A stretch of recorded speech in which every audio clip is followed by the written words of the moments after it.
Alright. Victim impact statement regarding Mike Kelly. My name is Rhonda. I'm a hoe. I'm Lexi's mother. Blah, blah, blah.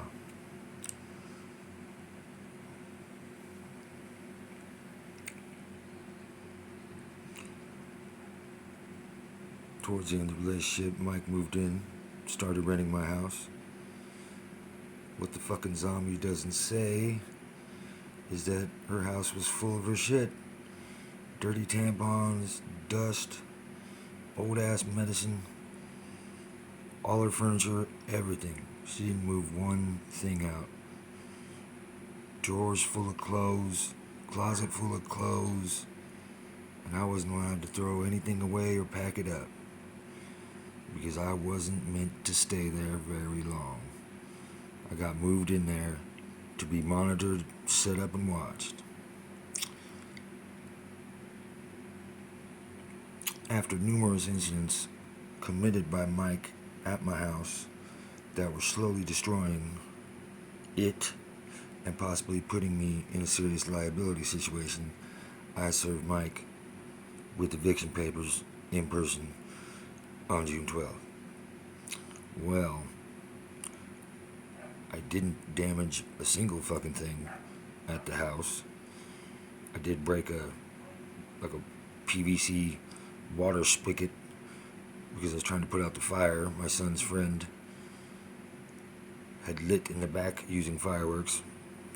They were my fireworks, so I guess it's kind of my fault. Irregardless, I didn't break a fucking thing. The house was dirty. The liability situation she's talking about is because the fucking place was falling apart. The attempted rapist Dave Shippey would end up fixing the back porch for Smith because he's a fucking simp and a pervert, and that's how he gets laid, but that's a story for another day. This fucking zombie ass bitch served me eviction papers in person on June 12th because my son started a fire, not because of any broken ass bullshit. That's what blip blip. That's when the hostile and threatening statements and harassment against me began. No, that's when I was speaking to my landlord, because that's what this fucking zombie was my landlord. But I'll make a video with what I actually sent her. It wasn't fucking threatening at all. I even told a joke about sentient dust colonies, but again, the same day I served papers, blah, blah, blah. Later that evening, my daughter called, said Mike was going to bash me, blah, blah, blah. A few minutes later, I was shown a post composed by him that was a gif of a gangster girl saying, "Sometimes shook up old ladies get cut." Yeah, check that out. A few minutes later, I was shown a post composed by him. I was shown the post because I blocked the fucking zombie from seeing it because I was just venting on Facebook. The gif was from Crybaby with Johnny Depp. It's a goddamn musical. No old ladies get cut. In fact, the old lady trying to break up the couple eventually, finds the wrongs of her ways and helps, Johnny Depp bang her daughter, who had blonde hair and blue eyes. Kind of like some thoughts I used to know. I took this very seriously. I was very fearful for my safety and my life. I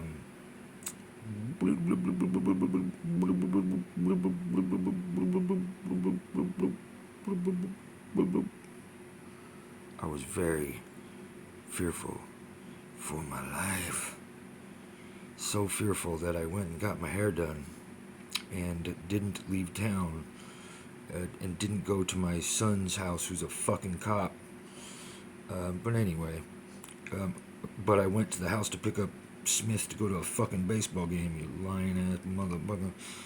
Deputy Smith went to my house and spoke to my daughter, told her to tell Mike not to do this, not to do that, which he did not. Stop all contact, which he did not. Well, that's because my daughter, Smith, didn't tell me shit. In fact, when the cops showed up, she would tell me not to come home because the cops are coming. But there's a reason for that too, because these motherfuckers are shifty people. But irregardless, we'll make a video about that too. This is all coercive control. I was informed. I was informed by others that were watching his Facebook post that might continue to rant. Yeah, because it's America and I say what the fuck I want. But I was informed by others that were watching his Facebook post. You were monitoring my social media. That's coercive control. I had the next day during a lengthy hair appointment that I had while I was very fearful for my safety. The next day during a lengthy hair appointment, I was very fearful for my safety and my life. The next day during a lengthy hair appointment, yep, telling him to vacate my home. His rages rambled on about how evil my family and I were because we were encouraging Lexi to get away from the abuse and protect herself and baby Michael. No, Lexi was telling me that she was working on you to not kick me out, and blocka blocka blocka. She was playing both sides because she's I can't say what she is, but some girls, not saying who, have underwear with dick holes in them. My immediate family as law enforcement members. Yeah, I didn't know this, but her brother worked for the DA. I wouldn't find that out until 2 years later. Check this out, though. And many involved in church. Involved in church. She didn't say they're Christian. She just said they're involved in church. They don't believe in God. They just make brownies at the bake sale and I don't sacrifice baby goats. I don't know what the fuck these weird ass people do with huge hearts.